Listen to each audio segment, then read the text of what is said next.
Good morning! Welcome to day 3 of the 21 days posture exercise series.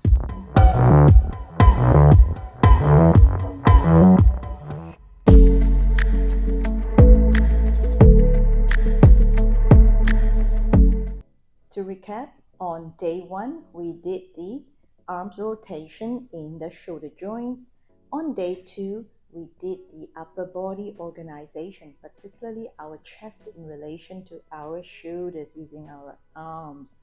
And today we are still going to work on the torso but moving it down more.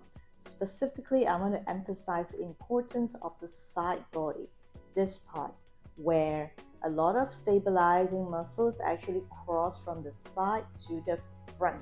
Okay, so it's really important that we work this because it helps us to stand upright, stay upright. It's connected to our core. It's part of our stabilizer. It also really helps us in movement, key areas that often get involved in this side movement is actually the cross section of our core connection, which is the oblique muscles. And working the sides actually help us to connect with it better and help it to do a better job in stabilizing us.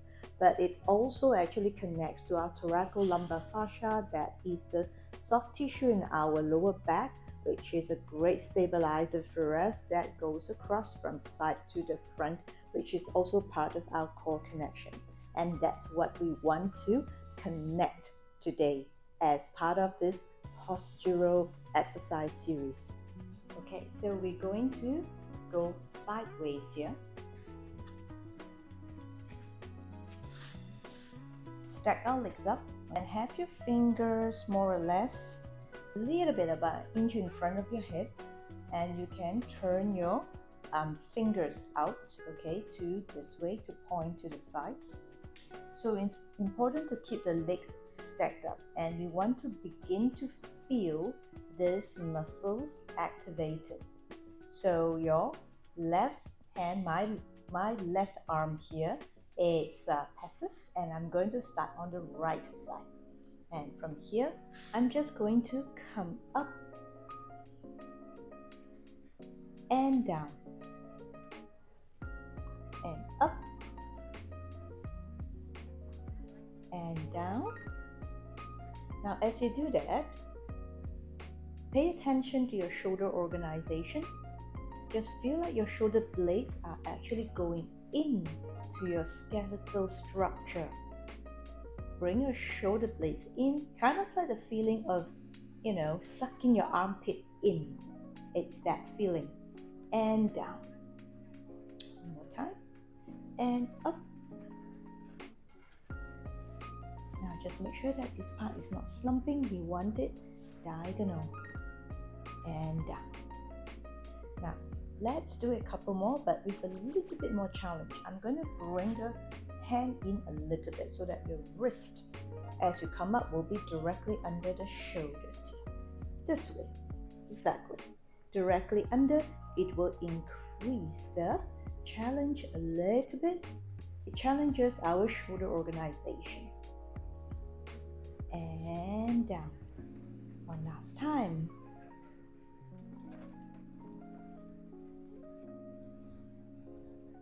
And down. To the other side. Same thing, stack your legs together and the hands about an inch in front of the hips. You can have it slightly further first, yeah? Just to get started. There we go. And down. Now some of you may ask, how far should the legs go in front? The more front it is, the easier. The more back, the harder. So here it is somewhere in between. We don't have to bring it back so much because we are focusing on the side body. Okay? Again. And down. Let's do 2 more.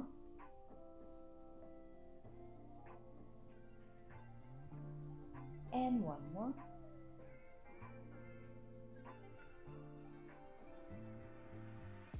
Now bring your hand in now. Okay? And up.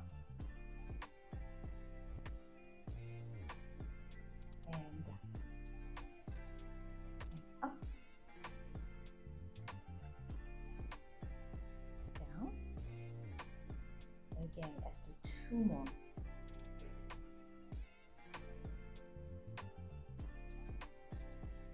And 1 more.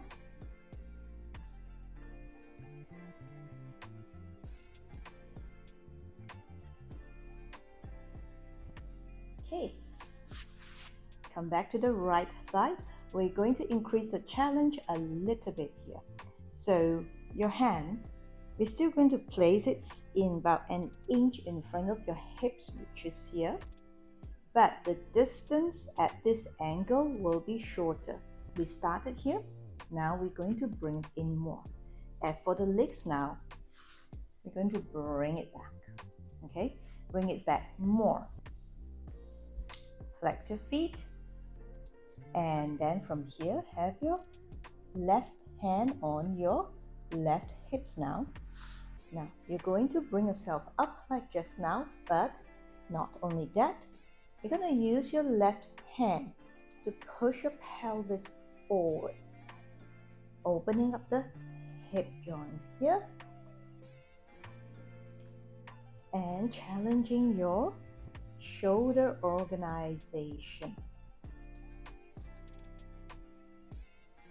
Okay, now if you feel you've got it here, you're going to straighten up the top leg.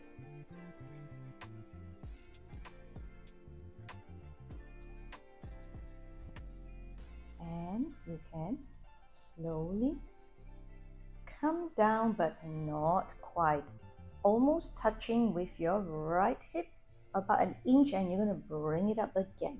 So you're not going to touch the floor with your right hip. You're only almost going to touch it, but not. And bring it up. You will feel your arm, in this case my right arm, probably start to wobble a little bit. That's because it is starting to work. Arms are an important part of the shoulder organization. And you might feel this part, the side, being pulled as well. One more time. And up. Okay, and come down. Okay, now move on to the left side here. Again, have your palm about an inch in front of the hips. And as for this distance, we're going to bring it shorter versus the first time we did it. Now, from here, stack your legs together. Bring it back a little bit more. When you're ready, let's come up. And from here, have your right hand to push the pelvis forward. And stay here. Again, keep feeling like your hips are extending here. Using your left arm to help with your shoulder organization. The feeling of sucking your armpit in. When you're ready, straighten up the right leg.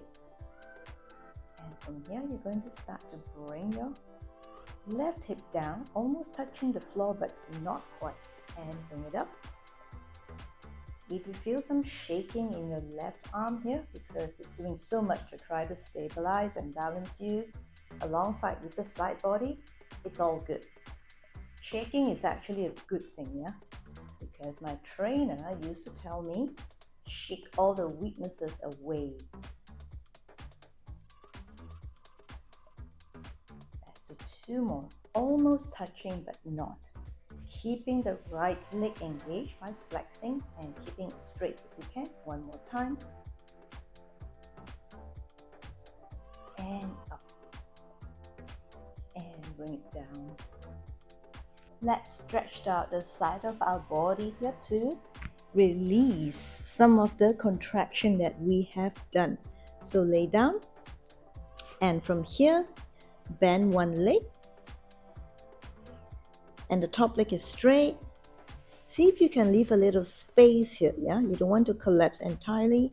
Have your left hand on the left hips, flex your left foot here, and you're just going to bring it up and down. Just feel like you are wiping the window with your left foot, the base of your left foot. Okay, so there is lengthening here, but there is also some core connection because we are not collapsing here. Look, my hand can actually slide under this little space here. So let's do for a few more times to lengthen out. Whenever we are done with contraction work, we would be good if we can lengthen out the body. Some call it stretching, but I don't really like to call it stretching because there is a passive element in stretching, whereas lengthening, it's different. It can be dynamic and it is still stretching or giving us the space. If we want to call it stretching, we should call it dynamic stretching, which is the name I gave to a series of my videos. Do check it out. One more time. Great, now change side.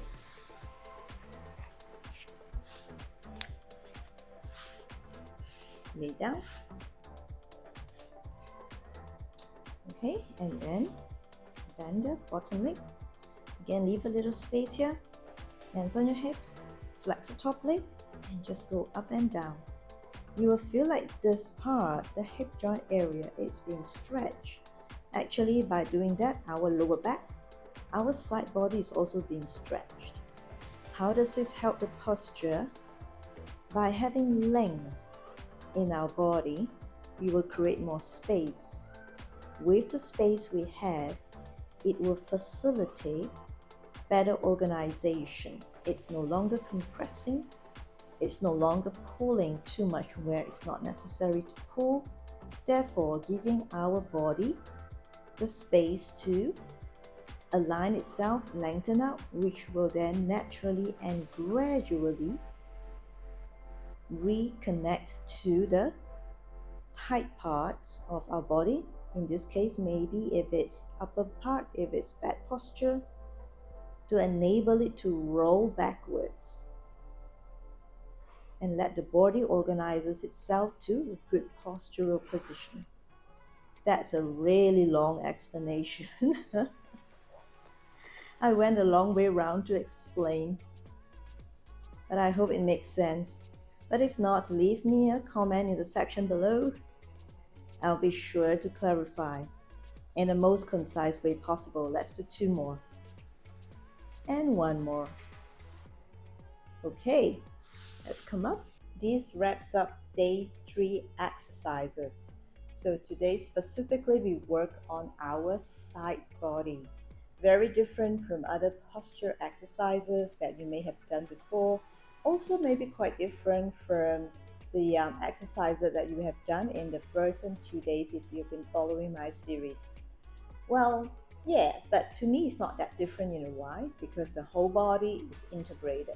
Every muscle works collaboratively with one another. Do give these exercises a go. The exercise that you do today in Pilates is called sidelying. I've modified a little bit for the purpose of relating more tightly to postural exercises, okay? So on one side, you can actually do 8 reps and suggested reps is 4 reps. So that means 32 times each side. Now it sounds like a lot, but not, because we have 3 exercises. So you do the first exercise 2 reps, and the second exercise 1 rep, and the third one 1 rep. That brings you to 4 reps. So my suggestion is to spend more time on the preparation. That's always good. Get the body ready before you move on to do exercises that are like 1 notch up. This way we can prepare the body better and we'll be able to do better, which in turn make us feel accomplished. And with that, I'm going to say bye. Bye for now. Thank you for your viewership. Thank you for your participation, and hope to see you in day 4. Have a lovely day. It's 7:25 and we'll be starting real soon, but before that I just want to share this timeline with you. A snapshot of the first generation of Joseph Pilates direct students who learned from the master himself. This is a picture of Joseph Pilates, and this is the timeline. Many of them became Joseph students in 1920s. I sound like his friend calling him Joseph. I just thought this is interesting, information.